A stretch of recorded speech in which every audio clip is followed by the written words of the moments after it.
Welcome to the first guest for the Tend the Flame iteration of Rebirth. I'm excited. I have known Damini Celebre for at least a decade. Let me tell you how she defines herself.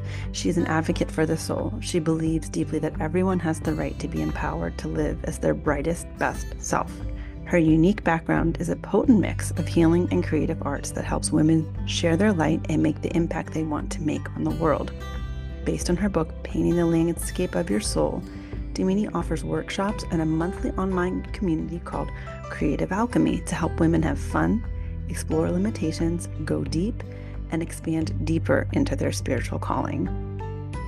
This podcast with Damini is an offering, as I said, of warmth to you as a woman, as a practitioner, as a creative. We have a conversation about the path of becoming, the road of continually recommitting. I loved when Damini said, well, there's not really a choice. And you'll hear what I mean later in the episode. She's right. When you're committed to your soul purpose, there's really not a choice. You might have those days where you want to think about abandoning yourself, and then you go, oh, why would I do that? So grab a cup of something warm, or if you're driving, turn us up a little bit and bring us along with you on the ride as Damini and I talk about how we tend our own flame, the conversations that we see of what this year and the year coming holds for all of us, and especially those like yourself that are committed to being the best version. Thanks for being here.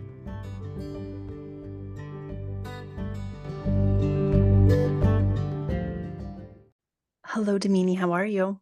I am fantastic. How about you? I'm good. You look like you're fantastic. I was checking out all of your offerings, and it looks like this beautiful, colorful meeting of what I would call the chaos of 2023. So I am celebrating your commitment to continue to show up in high tide.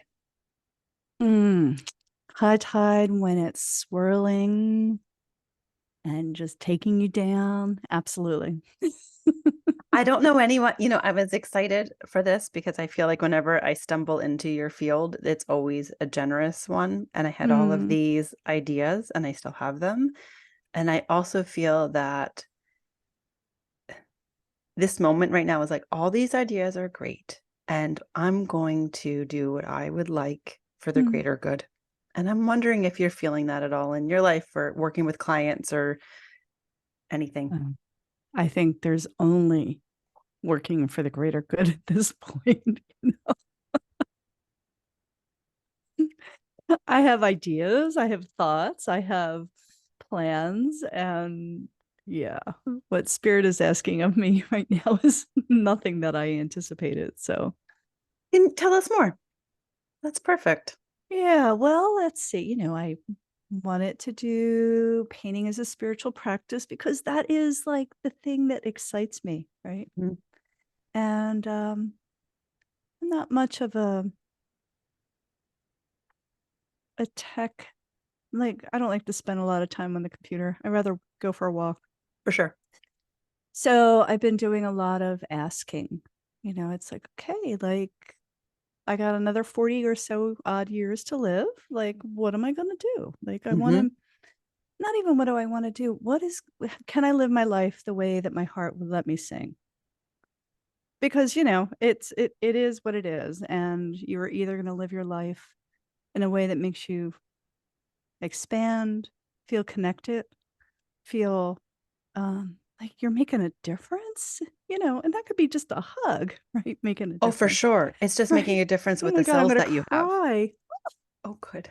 It's just Yeah. like how am I living a life? And so it's just like, yeah, you just gotta keep walking through the world just as you are. Right? For What did they sure. call me? They're like, you're a love bomb. You It's the first are. time I'm saying this out loud because it's a little hard to like. Understood. Thank you for doing it here. I appreciate it. I'm like, okay, well, what does that mean? And they're like, just know that. Just be through the world and just touch people, nature, life, existence in a way that feels right. I'm going to ramble just for a little bit more. I want you So, to. I'm here for it. then I did a shamanic journey because, I'm a Capricorn. I want a plan of action. Yes. Like, how does one be a love bomb in this world? I know. It's just hysterical, right? I'm biting because if I let that laughter out, people be like, oh, does she not have a tech team? She doesn't. Go ahead. I think laughter is so important. It's really the only thing these days. Okay, so you were developing your CV for being a love bomb with actionable steps. I want action steps. And they're like, okay, well, the body can only hold so much light. And the way that you do that, you have to do things to expand the field, like allow your body to hold more and more and more, which is counterproductive to aging because, your body starts holding less and less and less. And less. And, and it's this funny dance. It's like you reach to this point of maturation, of deep understanding. And it's like, okay, your job is to hold light. Whoa, you ever get short circuited by light? Yeah. It's not Right. fun. And so Yeah. in the journey, it's like you got to allow your body to expand in vibration. And then you have to allow your mind to expand in vibration. And that's quote unquote simply by meditation. It's like, okay, great. Okay. I mean, they are 2 action steps. That's great. Yes, they are action steps. I concur. They're not my favorite, although they consistently show up as a suggestion. Over and over and over again. Just be yourself. Yeah. Meditate. Magnetize. But like not the cute magnetize. Like I see the magnetize that's very sexy on Instagram. That doesn't seem to be my allotted magnetism. Right. That seems exhausting.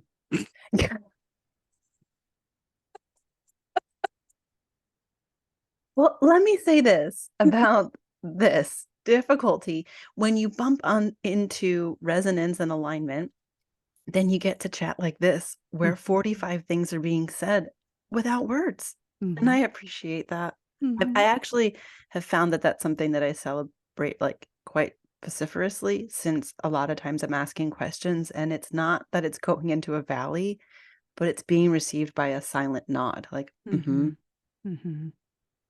Yeah. Because I think, what's going on out there now is this accumulation of, I don't know, I'll say accumulation of ego, of profiling, if you will. There's all this stuff and it's like, I don't know. Sometimes I look, I'm like, y'all haven't lived life yet. How can you be an expert? I'm sorry, you can definitely edit that out. I'm not going to edit anything out. No, okay, this is great because it's actually helpful. Here's why, I think. I was talking to a friend who also, she leans, I think, a lot more heavily on the art, although it's informed by Steiner. So it's a whole, okay, right. Okay. And she was saying that she does biography work in that alignment that she's studied. And in her 50s, she went to apprentice to do this next tool, right? So there's people that understand, like you're shaking your head, like, well, of course, like, and of course, the other thing is the person she apprentices with was like, I'm not sure till I meet her. This isn't just I pay a fee and I get to do, right? Which I know we both have relationship with. And when she was talking about her work, which she holds very lightly and lovingly, she was saying how there were people that were younger that wanted to take this one course that she had, and she let 2 of them in because of their ardent enthusiasm. She said, but they hadn't lived long enough to process and excavate. And she said it wasn't through lack of effort. And I love Steiner's, he is, anything that's said here, there's 10 people that have said it differently, and probably thousands through different eras. But currently his language of harnessing the will, because I'm working with I'm a mother, right? So this idea of like, yes, you are incarnate and you're divine and you're perfect, but your will has not been cultivated, and that it cultivates at different points. And then I'm feeling that I relied heavily on my will. And now I'm at the phase where they're like, they being the all being man of, like, well, that was great, Kate. We loved it. Yeah. That is not going to be the skill set that will get you through our next ask. Right. And so people understand that for later, but they don't want to hear that for earlier. But it's like it's one and the same. Right. And, the asks change. The asks are transformational moments, and the asks are preparatory for the next. They are preparatory. Yes. And it's just, yeah. Now, what gives me a little bit of comedic hope, though, is that whenever I bump against another being that I feel holds a similar desire to live a life of it's service, but that you feel you're on purpose. Like, it's incredibly important to me. I know it's incredibly important to you, because why would you be given insight or gifts or compassion to then not have them used? It seems deeply perplexing. Right. Right. And, there is free will. We can always say, yeah, not now. Yeah, I mean, that's the obvious choice. The problem is that the further you go on the path, the more like it feels like sandpaper inside to just pretend otherwise. Right. It doesn't really seem like it is technically an option, No, it's not really. It's not. just an illusion. Come on. So one of the things that I realized is in the podcasting, that you might find this incredibly hilarious. You for the listeners, you don't know that I'm going to tell you this. So it's not blindsiding, it's complimentary, but you don't know this. So I went to see you for a session a lifetime ago, because the whole world has gone through a separate lifetime. And since then, I've probably gone through two very different changes. So we're 2 lifetimes ago in this one. And I went to see you for a session. And I remember, so I'll do your intro, but you do powerful service work of spirit and being. And one of those forms is through acupuncture. And I had left the session and I had this major realization. First, I was in awe of your gifts, even though we had already exchanged. And even though I was already in awe of you, I was actually momentarily stupefied by the exchange in the room.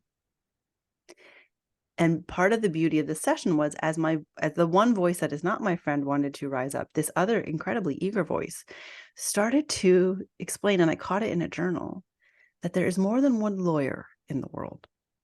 So there can be more than one practitioner in the world. And I actually pulled over and wrote this. And when I thought about this podcast, even though I haven't talked to you in this format in a while, there was like this tap on the shoulder of, one, it was interesting that I didn't say there's more than one body worker or creative. I took a profession that, no offense to the lawyers, that I took that was very far and very valid, right? Like the whole society understands the skill set of lawyers, right? Very clear and defined. And I find sometimes for myself, it's hard for me to like you said, like someone calls you a love bomb. You're like, well, how do I put that on a business card? Like I have no problem working with people in person, but it's like outside of person, or the hesitant person, I'm not the best salesperson.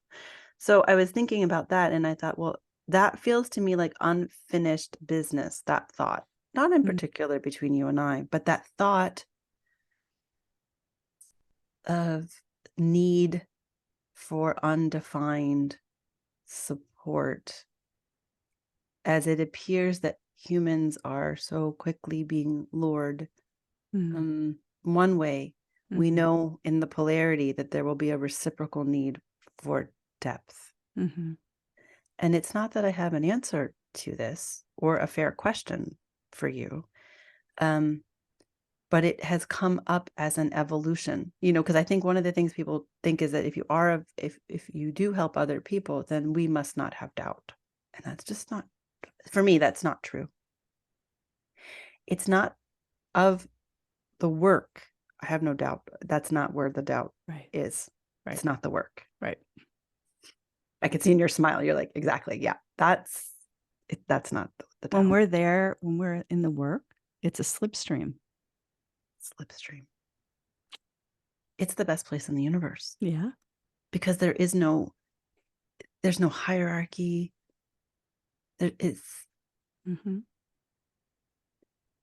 And so that's when you said, there really isn't another choice, because there is nothing like being fully on purpose. And I think that can be with whatever profession or vocation, or, it can be whatever your soul's destiny is. The doubt is, like you were saying, like, I'm not really a technical. It's like, as soon as I step out of how to. Right. That human stuff. It's the human stuff. Right. So the podcast has been called Rebirth for so long, and then someone lovingly, I said, it's going through changes, and a dear friend said to me, well, you named it Rebirth. Yeah. And I thought, oh, I just can't keep doing this to myself. And so I'm laughing in solidarity. I understand that. I could feel that, because you're like, it's a good idea. And they're like, listen, you asked for it. You could. And so it's migrating to tend the flame. Because that we have to do. Yeah. Well, that goes back to learning something and being a younger practitioner, regardless of physical age, right? It's Sure. like you're there and you're working it and you're learning the slipstream and you're doing all those things. And then you get to have another transformational moment where maybe the work that you're doing takes a right turn or a U-turn. And that's just the next step.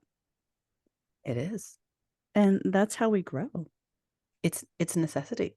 Right. So you get rebirth and birth and rebirth and birth. And then one day you're going, oh, I'm standing on my feet a little bit. Right. I'm a toddler. That's it. So let's ask you this. How do you tend your own flame in this realm, right? We said it's tidal, and there's so much wind and water and reciprocal forces afoot. How do you tend your flame? Well, I mean, I think 90% of my waking day is in connection with the divine. And that means ant, twig, plant, just like I guess I feel like I'm in communication a lot with the divine, showing up in different forms. And don't get me wrong, I'm desperately human as well, so I do have those moments of falling out of love with what's around me as well.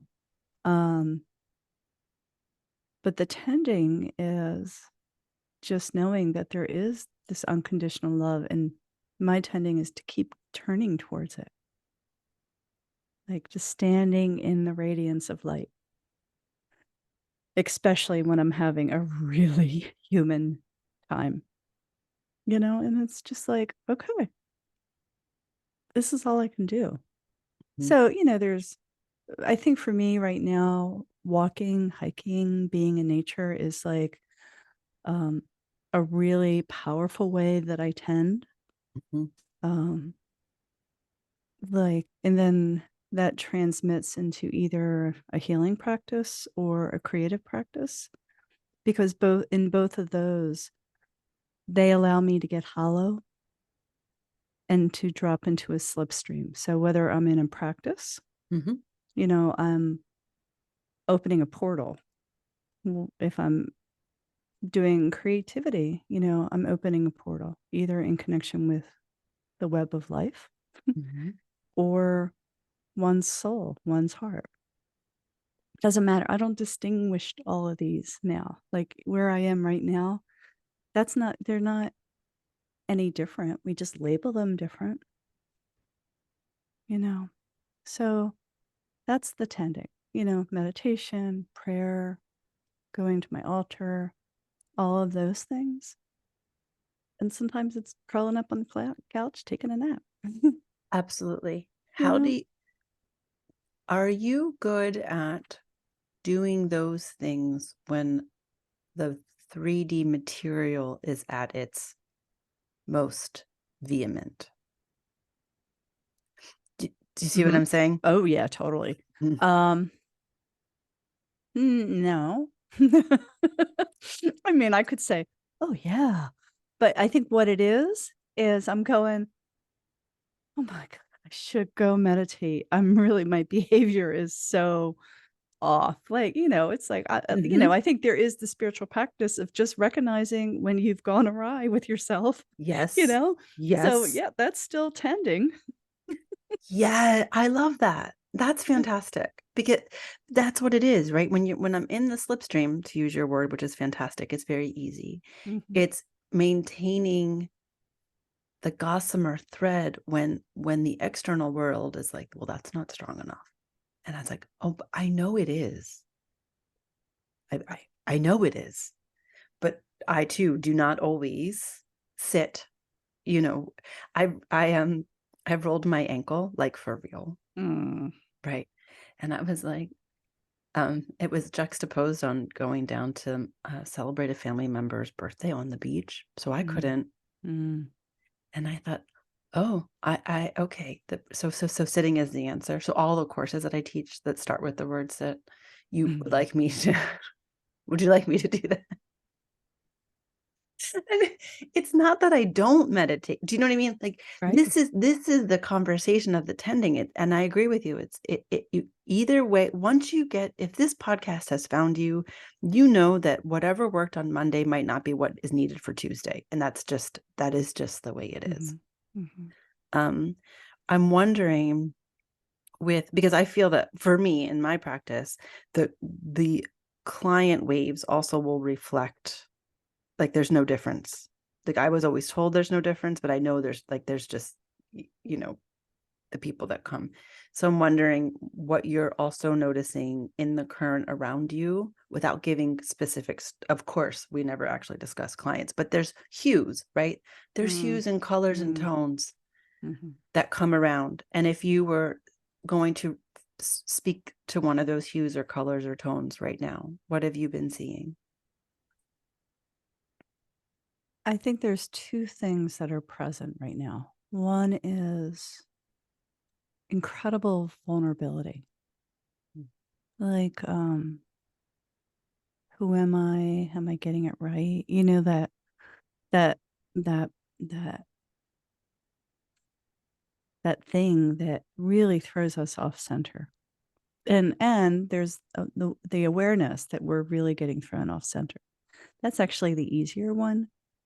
It is. The other one is just sheer bravado and ego. Like, "Ooh, I am not like these other people." I'm thinking, wow, I'm so sorry. I'm thinking inside, you're gonna get your ass kicked.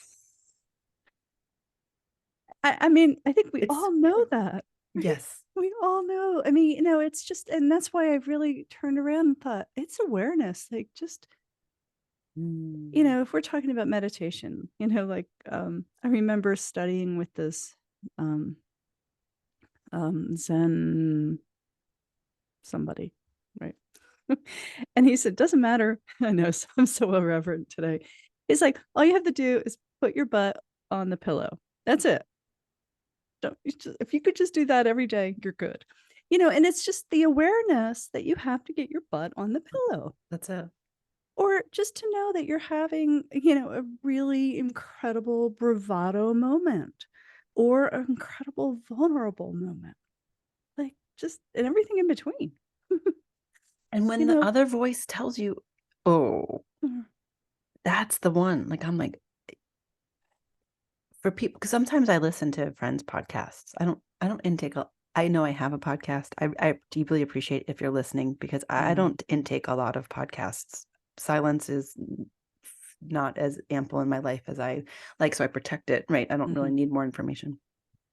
But I do find that it can offer a solace at the right moment because it can find someone anywhere that may not have someone else to have that conversation with. And it can serendipitously confirm what's whispering, and that's definitely the prayer for this podcast is that someone who needs the communal whisper, And I find that voice, like when you were saying sit, and the voice is like, that's not going to be enough. It's like you're getting close, because the louder that dismissive voice is, that's always the clue. Now, I don't always know it, right? We fall in and out of awareness all the time. Absolutely. Yeah. So it's not a static thing, but I can remind myself, even if I don't believe myself, oh, you're here.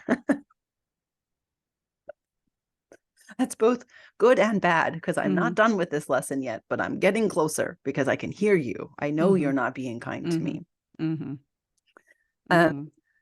So I appreciate that, because I think we're in, I think, like you said, the vulnerability and the purpose. I think a lot of people are really, something's changing and they're not exactly sure what to do with it. Absolutely. I mean, and both of those actions are speaking to the same thing. You're either going to brace yourself against it, or you're going to collapse at it. Maybe not into it, but at it. And so like they're both sides of the coin. They're both saying ding, ding, ding, ding, ding. Hello, hello. Something, this, what did you say in the beginning? This chaos. There's chaos around us. And how are we going to like keep our feet on the ground? Totally. And, it's like, okay, today I'm like this. 1 minute later, I'm like this. I mean, I think we hold ourselves to such a high level of perfection, and there's all this space in between for, what does Mary Oliver call it? The soft underbelly. Yes. I just Of like, what you love. And if you have a dog like we do, it's such a clear description. yeah. I mean, I think both our pups, like, you turn to them and they share with you the most vulnerable part of themselves in It's love. in love and in wisdom. Mm-hmm. The older my dog gets, I mean, I think all dogs, I don't, actually, that's not true. I don't think all dogs are the same. I'm sorry. I love them all. They're not all the same.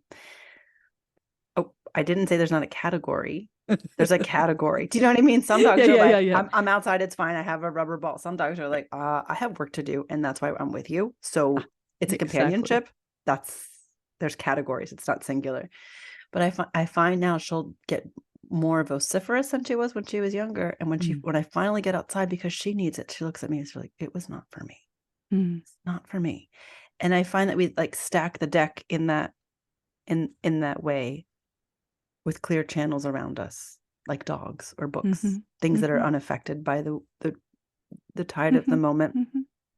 On your website, I'm going to ask you to talk a little bit about your work. Oh, I know. okay. That's why I gave you a heads up on that one. Because people use words. There's so many words, it's, around these days. And another practitioner friend said to me, there's so much information, but no one's knowing where to put their focus. So it's like a constant, this is my thing, you're constantly taking nibbles, but the transformation needs the gestation and the integration and the elimination to move through. I'm not saying one channel over another, right, but you have to go down or in or whatever preposition. So on your website, there's a big word that some people might think they know or don't know or might be afraid of, and I'm going to use the word shamanism. What would you want to speak to? And I know words aren't the thing, so what's my invitation? My invitation is, how would you speak of your friend, the work that you do? So it's not that you have to educate it or vie for it, but what do you think that what is the portal that it's offering for these chaotic moments? Yeah.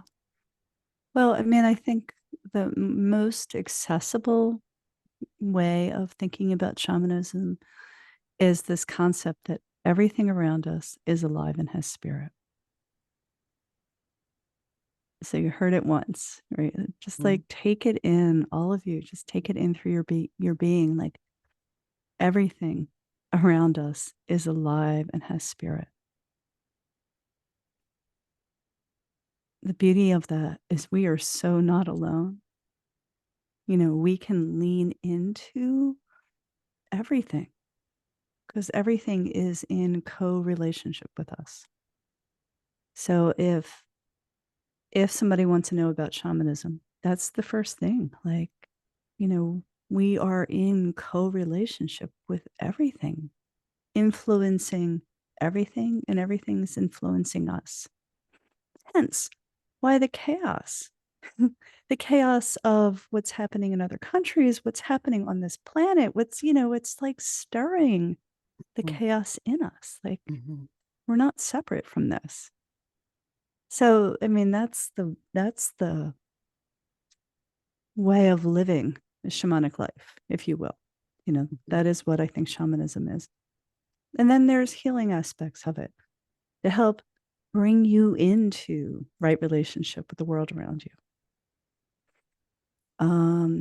Helping you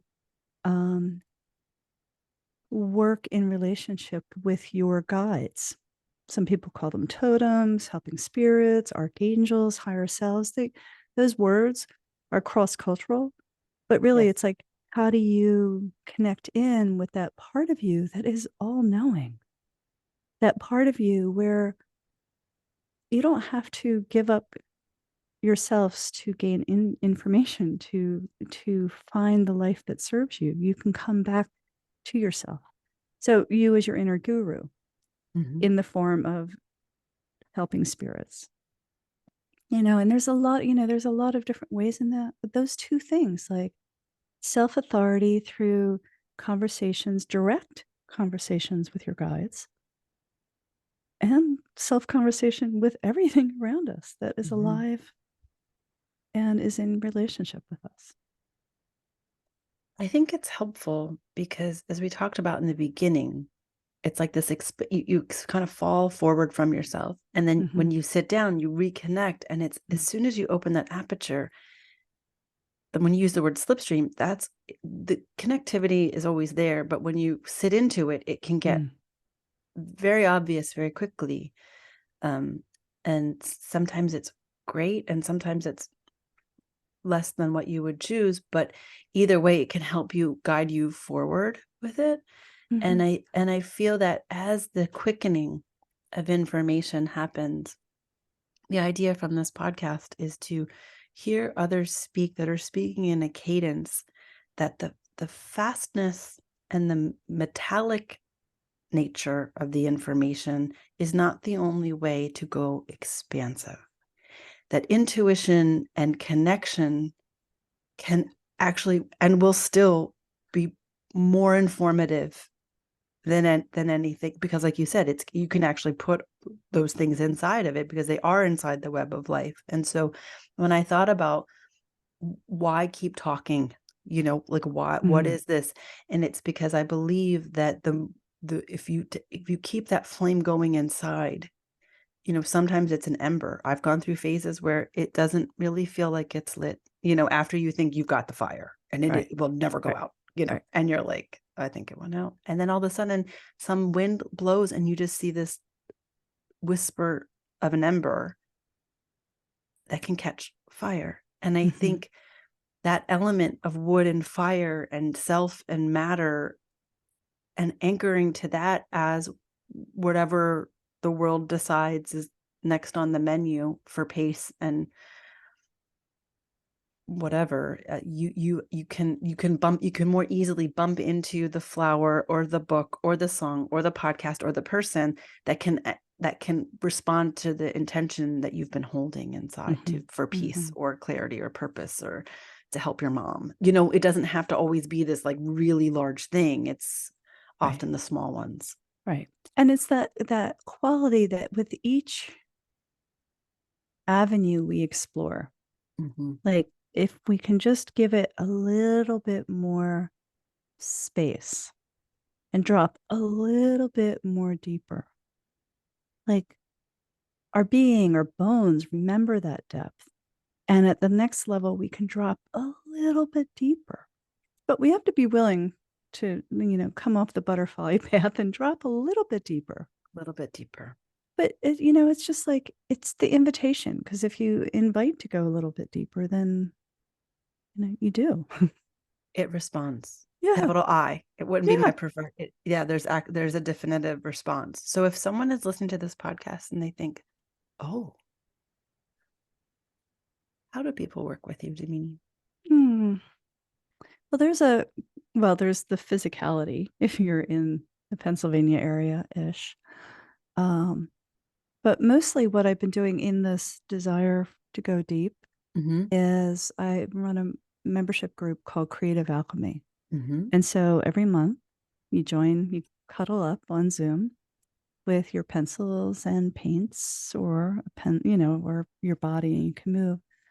And in the field of the community, I drop an intention in, and then we drop into that depth of that all-knowing concept that your body holds the roadmap from your transformation. Your body is holding the next step. What a relief. It's not our mind. Well said. Right? And so it's just such a beautiful thing because the body holds the timing, the descent into the depth, the expansion of our being. Like, I really believe we only go as far as our body knows that we can handle at this moment. Yes. Sometimes that can be quite intense.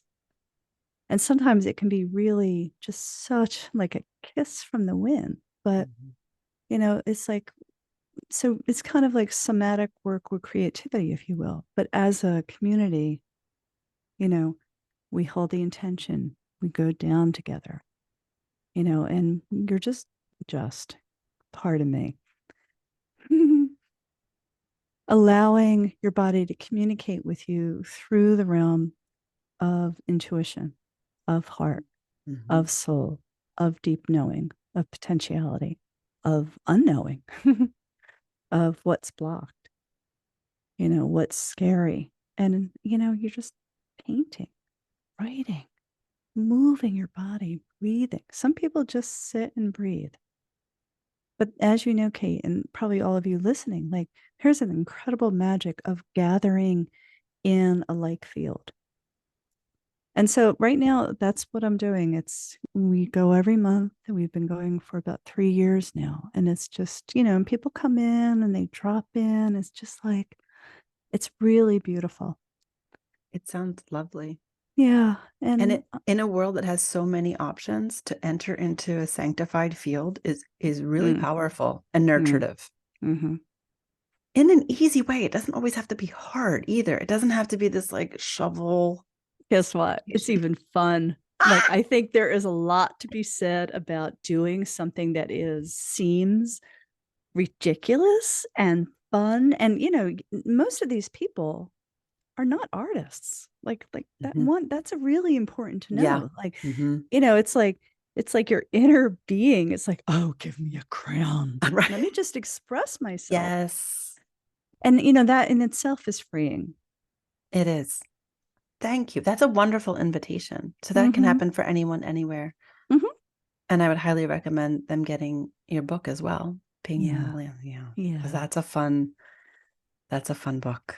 I know. Talking about things, spirits like, there's a sequel. I'm like, I was going to ask if there, honestly, when we got on, I'm like, are you going to, I'm like, I can't ask her that on a live podcast. That's not fair. But I'm glad. It's percolating. It's seeding, and we'll watch it bloom in her right timing. Thank you for making time for us today and helping feed the web with a little bit of bright love and wisdom. I appreciate you, Damini. I appreciate you and all the tending that you share. Thank you for being such a beautiful thing. Love you. Love you.